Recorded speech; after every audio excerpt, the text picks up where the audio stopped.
Buenos días, mi nombre es María José Zapata y esta es la segunda clase de contabilidad y gestión, o bueno, más bien el segundo resumen de contabilidad y gestión. Es muy importante definir qué es contabilidad y gestión. Es el sistema de información contable que se basa en información cuantitativa y cualitativa, financiera y no financiera, con el fin de generar valor para las organizaciones. Normalmente no se usa mucho la contabilidad de gestión o no la usan las organizaciones porque al no ser una contabilidad obligatoria la ven como innecesaria o que no va a generar valor para la organización. Pero en realidad es que la contabilidad de gestión es una contabilidad sumamente importante porque es la que genera información sobre lo que está pasando en la organización. No podemos olvidar de que existen tres contabilidades: contabilidad de gestión, la contabilidad tributaria y la contabilidad financiera, que es como la principal. Pero la contabilidad financiera no puede sola, y es donde llega la contabilidad de gestión a desglosar la información, es decir, la información relevante, a ver cómo está la organización como tal, los gastos, los costos, dónde se está yendo el dinero. Eso es lo que nos dice la contabilidad de gestión. Proyecciones, que son muy importantes, o cómo va a ser la mejora de la empresa siguiendo las prácticas empresariales, o qué hay que mejorar. Eso es la contabilidad de gestión, por eso es muy importante, a pesar de que no sea obligatorio. Llegamos a un tema muy importante que es la generación de valor. Existen varios grupos, de la empresa, varios grupos de interés para la empresa, que son los clientes, los accionistas, la comunidad y el entorno. Pero como dije en el anterior video, el más importante son los accionistas. A veces es donde vamos a enfocarnos más, ese va a ser nuestro norte para la organización, a quién le vamos a generar valor. A pesar de que hay que generarle valor a todos los grupos de interés de la organización, hay que articularlo, es decir, al crear valor para el accionista también estamos creando valor para el cliente, para la comunidad y para el entorno. Y no ir a bajarle valor al accionista porque es el que más espera rentabilidad, pero se articula la generación de valor en la organización, que todos ganen, por así decirlo. Bueno, existen 14 áreas de costos, herramientas para el área de costos, pero en eso nos vamos a enfocar solamente en costos, que son los costos estándar, el costeo variable, el costeo en actividades y el costeo objetivo. Ya los otros son proyectos, riesgos y otras áreas, pero bueno, eso lo vamos a tratar en la otra clase. Temas claves para la contabilidad de gestión: la rentabilidad, la liquidez y la solidez. La rentabilidad es como la utilidad esperada, es decir, tenemos que saber qué es lo que espera el accionista para poder hablar de rentabilidad. Por ejemplo, si un accionista invierte 200 millones en un negocio y su retribución esperada es de 50 millones, ahí es donde vamos a estudiar la rentabilidad. Si el negocio solamente deja solo 30 millones de utilidades, el negocio no fue rentable porque el accionista no cubrió su rentabilidad, no fue rentable el negocio. Ya la rentabilidad sería, ya el negocio sería rentable si fuera 50 millones o más. La liquidez o flujo de efectivo o entradas y salidas de dinero es como respondemos, de nuestra capacidad para responder a las obligaciones de corto plazo, es decir, cuánto dinero tenemos en la caja o en el bolsillo, por así decirlo. Solidez: que el negocio esté en buenos cimientos, qué porcentajes de terceros y qué porcentajes de los dueños. Aunque esa parte es demasiado subjetiva porque hay organizaciones que prefieren financiar sus activos con pasivos y que su patrimonio esté pequeño, porque obviamente el patrimonio está pequeño porque las utilidades se van a ir y tal vez la inversión de los socios ha sido poquita y todo ha sido apalancamiento con pasivos, y eso es dependiendo de las políticas contables. Pero sabemos que el negocio es sólido dependiendo de las políticas contables y conocer cómo se están financiando los activos con pasivos o con patrimonio o qué porcentajes son de cada uno. También es muy importante entender de que no hay rentabilidad sin liquidez y sin solidez, o sea, un negocio no puede ser rentable si no es líquido, pues un negocio no puede ser solamente rentable y no tener liquidez y no tener solidez. Tiene que ser rentable, líquido y sólido para que pueda estar en buenas condiciones, o si no el negocio tiene problemas. Existen 4 estrategias básicas, o 5 porque me falta infraestructura, que es a donde vamos a direccionar el negocio, o sea, al norte. el producto, la plaza, el precio, promoción y la infraestructura. O sea, ¿cuál es la razón de ser del negocio? ¿Para dónde vamos? El producto, por ejemplo, la variedad, la calidad del diseño, canales de cobertura, bueno, es un tema de mercadeo, promoción y ventas, precios de lista. Pues lo más importante es entender de que todos los activos van a estar enfocados o van a estar direccionados por esas estrategias básicas.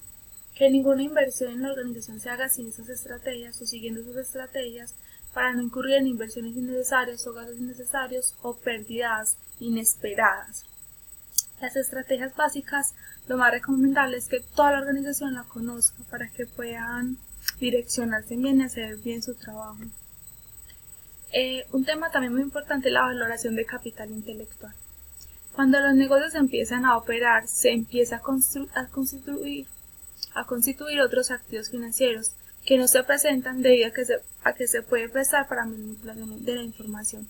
O sea, los profesores no van a formar parte nunca del estado financiero de la universidad, pero son el capital, del capital más importante, uno de los activos más importantes para la universidad. Y también porque no cumple con la definición de activo, es decir, tal vez no generen beneficios a largo plazo, aunque los profesores sí, pues, en otro ejemplo, no pueden generar, pues, no generen beneficios a largo plazo, que no sea medible y que no sea fiable, pues, su medición. Entonces, pues, lo que no se puede meter como, pues, no se puede estipular como activo en los estados financieros. Pero a la hora de valorar la empresa, sí constituyen como activo y eso es lo que le da el valor a la organización. Es decir, una empresa no vale solamente por la infraestructura, sino que también vale por sus activos intelectuales, por su reconocimiento, por sus intangibles, que esos tal vez no pueden estar en los estados financieros, pero también revelen una mayor información de la empresa o de la compañía. El capital intelectual ya sería la contabilidad de gestión. La contabilidad se encarga de valorarlos con 10 herramientas que son capital humano, como lo dije anteriormente, profesores, estudiantes, capital relacional y capital estructural. Y llegamos a un punto, una pregunta que nos dice el profesor que es demasiado importante. ¿Cuándo te piensas pensionar? Es una pregunta demasiado importante y que deja mucho que pensar porque el Estado o nuestro sistema pensionario no está muy bien estructurado, que digamos. Es decir, quizás ni nos toque pensión. Entonces tenemos que ir buscando por nuestro propio lado cuándo nos queremos pensionar, cuánto queremos tener libertad financiera y cómo lo vamos a conseguir. Con recursos propios. Entonces el profesor nos dio esta guía, de Robert Kiyosaki del flujo del cuadrante del dinero. Que es, por ejemplo, en el lado izquierdo se ubican el 95% de las personas y solamente el 5% de las riquezas. La E significa empleado, es decir, esa persona que intercambia su tiempo y esfuerzo por dinero. Si no trabaja no recibe pago, o sea, no puede viajar, no puede hacer nada, porque él mismo es el que trabaja por el dinero. Si no trabaja no come, por así decirlo. El autoempleado es el dueño de su empleo, o sea, los dueños de carnicerías, ferreterías, agropecuarias, pero si se ausenta 6 semanas, el negocio no va a funcionar sin él. Es decir, puede sacar vacaciones, sí, pero va a ser con la mentalidad de que obviamente el negocio no va a funcionar igual como cuando él está presente. Este lado del cuadrante significa más como seguridad, o sea, no busca la libertad sino la seguridad, estar siempre ahí, tener su sueldito constante cada mes, pero la seguridad. Ahora venimos a la libertad, que es lo que nos interesa a nosotros, y es donde se concentra el 95% de la riqueza, pero solamente el 5% de las personas.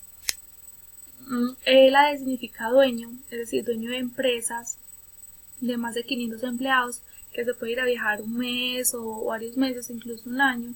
El negocio no solo va a seguir funcionando sin él, sino que también va a seguir generando valor y va a seguir creciendo, porque él no es esencial para la organización.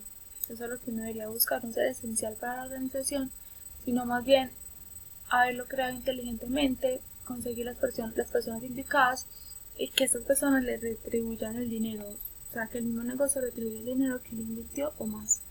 Ahora llegamos con la I, que es de inversionista, y es el que tiene el dinero, el trabajador, el inteligente. el que se dedicó a estudiar las finanzas, el que supo invertir, el que todos sus ingresos los invierte. Y es como un mago para hacer dinero, o sea, es una máquina para hacer dinero y es como donde todos nos deberíamos de centrar, en este cuadrante de inversionista. Que o sea, que las personas hasta durmiendo hagan dinero, porque en realidad no dependen de él, sino del dinero y cómo lo invirtieron. Hay una frase pues que me gustó mucho de Robert Kiyosaki, y es que la diferencia entre el rico y el pobre es esta. El rico invierte su dinero y gasta lo que queda, y el pobre gasta su dinero e invierte lo que le queda. No podemos ser así. Por ejemplo, si salimos con un sueldo de 3 millones de pesos, solamente vivir con el 50% de nuestras posibilidades, es decir, 1.500.000 o 1.400.000. Para el resto que ahorrarlo y al pasar los años invertirlo en algo que nos genere valor. Es decir, que a los 40 años o a los 38, 40 ya tengamos una libertad financiera, porque con nuestros ahorros creamos activos que nos van a retribuir más dinero y no gastarnos todo lo que tengamos y para el final del mes llegar sin dinero y esperar y la misma carrera, el mismo círculo, esperar el dinero, gastármelo, volver a esperar el dinero, gastármelo y así, ¿no? Es saber invertir y saber en qué cuadrante me voy a ubicar. Bueno, eso es todo por hoy. Muchas gracias.